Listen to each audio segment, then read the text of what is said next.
बिस्मिल्लाहिर्रहमानिर्रहीम। अस्सलाम वालेकुम व्यूअर्स। तो आज जो है मैं आपके साथ फिज़िक्स का lecture number 2 part chapter number 1 का लेकर आई हूँ। जिस पहले के अंदर हमने इंट्रो देखा था और पहले चैप्टर का इंट्रोडक्शन ऑफ फिज़िक्स देखा था, उसकी डेफिनेशन देखी थी। अब सेकंड में अब उसकी ब्रांचेस देखेंगे जो कि मोस्ट इम्पॉर्टेंट होती हैं। बाय चांस जो है ये आ भी सकती हैं पेपर में डिस्क्राइब करने के लिए डेफिनेशन के हवाले से, नहीं अगर नहीं आए तो, लेकिन ये एक आध एमसीक्यूज़ लाजमी इनमें से बनेगा। एक एमसीक्यूज़ तो लाजमी इस डेफिनेशन में आएगा। अगर आपने उस एमसीक्यूज़ को बिल्कुल सही कर आएंगे तो क्या होगा, आपका फुल आपको जो है मार्क्स मिलेंगे। इसमें डिटेल के अंदर होता है, आपके नंबर कर सकते हैं section C, section A, B के अंदर। लेकिन सेक्शन ए के अंदर अगर आप बिल्कुल करेक्ट ऑप्शन लिखकर आ गए, उसका करेक्ट आंसर लिखकर आ गए, तो आपका एक भी नंबर जो है माइनस नहीं होगा। सही है। तो इसके अंदर जो पिछली वीडियो के अंदर मैं आपको एक दफ़ा जो है रिवीजन करा दूं कि हमने पढ़ा था कि भाई हमारे ज़िंदगी में डेली लाइफ रूटीन में फ़िज़िक्स कहाँ कहाँ यूज़ होती है, कहाँ कहाँ जो यूज़ होती है। तो हमने देखा कि हर जगह दुनिया जो है वो फ़िज़िक्स नहीं, ऐसी कोई जगह ही नहीं जहाँ फ़िज़िक्स की जो है कोई लॉ या कुछ जो है वो नहीं हो रहा हो।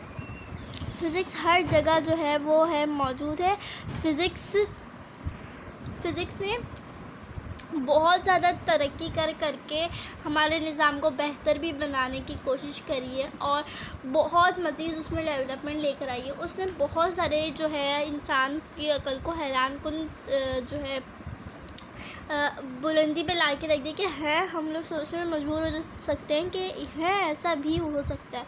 तो फ़िज़िक्स एक इतना कोई खुश्क सब्जेक्ट या इतना कोई बोरिंग सब्जेक्ट नहीं है। अगर आप इसको करें, समझे, दिलचस्पी से पढ़ेंगे ना, तो ये बहुत ज़्यादा आपको कभी भी बोर नहीं करेगा। सही है, सबसे पहले ये।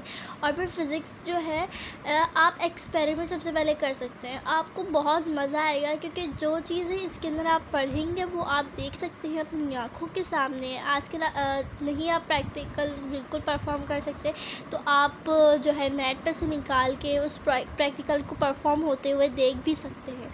यहाँ तक की बात है, इसमें इतना कोई बहुत हाथ की पैर दिमाग खाली नहीं होता, इतना कोई खुश नहीं है सब्जेक्ट। बहुत मज़े लेने वाला इंटरेस्टिंग सा सब्जेक्ट है, मज़े ले लेके पढ़ने वाला।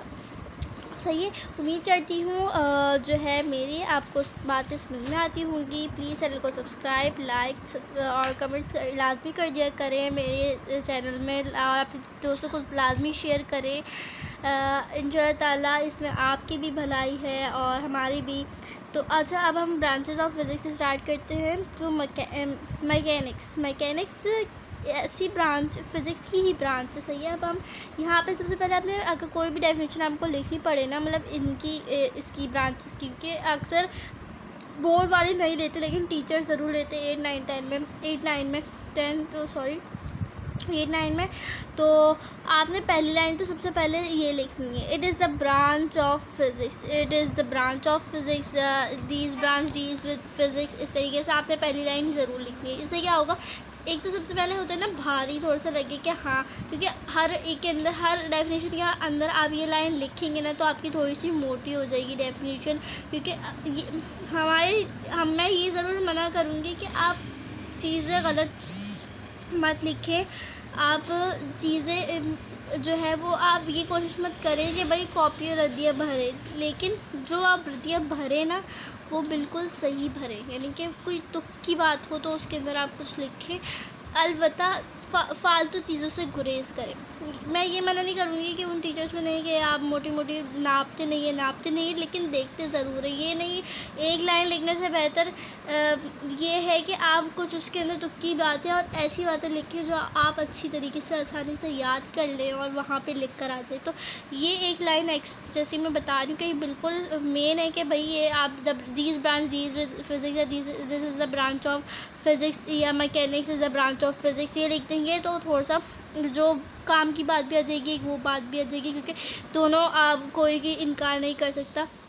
इस बात से, सही है। फिर उसके बाद है these branch deals with physics is mainly concern with the law of motion and gravitation.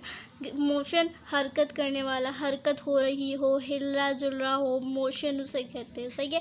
और gravitation, gravitation gravity, due to gravity, gravitation force, gravity जो एक्ट करती है डाउनवर्ड, वो फोर्स, वो चीज़ ग्रेविटेशन या ग्रेविटी कहलाती है, सही है। उसके बाद है इलेक्ट्रिसिटी, इससे को नहीं, थर्मोडाइनमिक्स, सॉरी, थर्मोडाइनमिक्स, थर्मोडाइनमिक्स कहते हैं टेम्परेचर को, एनर्जी को, हीट को, किस एनर्जी से जो है वो चेंज हो, मतलब ट्रांसफ़र होना एनर्जी का इधर से उधर, ये सारी चीज़ें जो है आपकी किसके अंदर आ जाती है, थर्मोडाइनमिक्स के अंदर आ जाती है। हीट का ट्रांसफ़र होना, जाहिर सी बात है। अब सबसे पहले एक बात ये और कि जो है हीट हम प्रोड्यूस कर सकते हैं, हम लाइट को प्रोड्यूस करते हैं, हम एनर्जी प्रोड्यूस नहीं कर सकते। एनर्जी ट्रांसफ़र होती है, एनर्जी सन से ट्रांसफ़र होती है हमारे अंदर, तवानाई, एनर्जी की बात करूँ, एनर्जी प्रोड्यूस नहीं होती। कभी भी मत ये सोचिएगा कि एनर्जी प्रोड्यूस होती है, एनर्जी कभी भी प्रोड्यूस नहीं होती। एनर्जी हमेशा ट्रांसफ़र होती है from one object to another object. हम एनर्जी हासिल करते हैं, हम एनर्जी पैदा नहीं करते, हम एनर्जी हासिल करते हैं from your food, from your nutrition, from your sunlight, from anything, सही है। और जिस तरीके से मोबाइल हो गया, वो भी एनर्जी हासिल करता है ड्यू टू इलेक्ट्रिसिटी, और को सोलर से, एक्स्ट्रा कल्चर, वॉट एवर, लेकिन एनर्जी ट्रांसफ़र होती है, एनर्जी प्रोड्यूस नहीं होती है। एनर्जी प्रोड्यूस नहीं की जा सकती, एनर्जी हमेशा ट्रांसफ़र हो सकती है, हम किसी से हासिल कर सकते, किसी न किसी तरीके से बना नहीं सकते, सही। तो जैसे हम खाना बनाते हैं, हम खाना जो है वो ट्रांसफ़र नहीं कर रहे होते, हम खाना बना रहे होते हैं, हम खाना कुक करते पकाते, सही है। फिर है इलेक्ट्रिसिटी, जिसके अंदर properties of charges in rest and motion. अब जो चार्जेस होंगे, इलेक्ट्रिसिटी जिसके अंदर न्यूट्रॉन, प्रोटॉन, फिर इनके charges positive, negative, anode, cathode, वो चाहे रेस्ट के अंदर हो या मोशन में, यानी कि हरकत हो रहे हो, तबाह हो चुके हो, उनके बारे में पढ़ना, स्टडी करना, उनकी प्रॉपर्टीज़ के बारे में पढ़ना, उनकी खुसूसियात के बारे में पढ़ना, उनकी क्या क्या नेगेटिव पॉजिटिव पॉइंट्स हैं। मैग्नेटिज़म यानी कि मैग्नेट है, अब उसके अंदर क्या क्या हो सकते, क्या क्या चीज़ें होंगी, तमाम मटेरियल के किससे क्या होगा, किससे क्या होगा, सब फिज़िक्स के अंदर पढ़ेंगे। ये भी फ़िज़िक्स की ब्रांच है। एटॉमिक फ़िज़िक्स भी फ़िज़िक्स की ब्रांच है। ये एटॉमिक है, एटम से निकला है, एटम के बारे में जानना, न्यूट्रॉन, इलेक्ट्रॉन, प्रोटॉन, फिर तमाम केमिकल के कंपोनेंट्स वगैरह, सही एलिमेंट्स, सब के बारे में स्टडी करना। फिर इसके ऑप्टिक्स भी जो है वो किसकी ब्रांच है, फिज़िक्स की ब्रांच है। ऑप्टिक्स के अंदर ऑप्टिक्स में आई क्या होता है, सही है, आई इंस्ट्रूमेंट होता है, ऑप्टिकल इंस्ट्रूमेंट, लाइट के बारे में या रोशनी के बारे में, और जो कहने में रेस के बारे में पढ़ना, शुआओं के बारे में पढ़ना। फिर जो उससे रिफ्लेक्शन के बाद हमारे मिरर्स होते हैं, इसके अंदर मिरर्स आ जाते हैं, फिर आई आ जाती है, ये भी पूरा कैमरा आता है इसके अंदर, और फिर कैमरा, मोबाइल फ़ोन के कैमरा, टीवी का कैमरा, टीवी की स्क्रीन, ये सारी चीज़ें जो है ना ऑप्टिक्स के अंदर स्टडी करते हैं। साउंड आ जाता है, ये इसके अंदर साउंड किस तरीके से प्रोड्यूस होती है, साउंड की फ्रीक्वेंसी कितनी होती है, पिच कितनी होती है, इको कितनी होती है, बिट्स कितनी होती है, ये तमाम चीज़ें आप समझ लो। फिर न्यूक्लियर फिज़िक्स, न्यूक्लियर तो मेन है फिज़िक्स की ब्रांच भाई। Nuclear physics, nuclear atomic bomb जिसने बनाया था, आपने सुना होगा। फिर उसके बाद है particle physics, particle physics elementary constituent, इनके बहुत स्मॉल पार्टिकल्स होते हैं, लेकिन बहुत ज़्यादा रेडिएशन करते हैं, बहुत बड़ी बड़ी तबाहियाँ करते हैं, बॉम्बार्डेड होते हैं, बहुत जो है इनसे कैंसर भी हो सकता है, सही है, इतने होते हैं। एस्ट्रोफिज़िक्स आई लाइक दी, जैसे कि खला जो स्पेस वगैरह के सैटेलाइट से, सैटेलाइट आता है, इसके अंदर इन्वॉल्व होता है, इसके अंदर ड्यू टू मून की ग्रेविटी हो गई और सितारे हो गए, इन सब की जो चीज़ें जो होंगी वो सब, सही कि प्लाज्मा फिज़िक्स न्यू टाइप हुई है।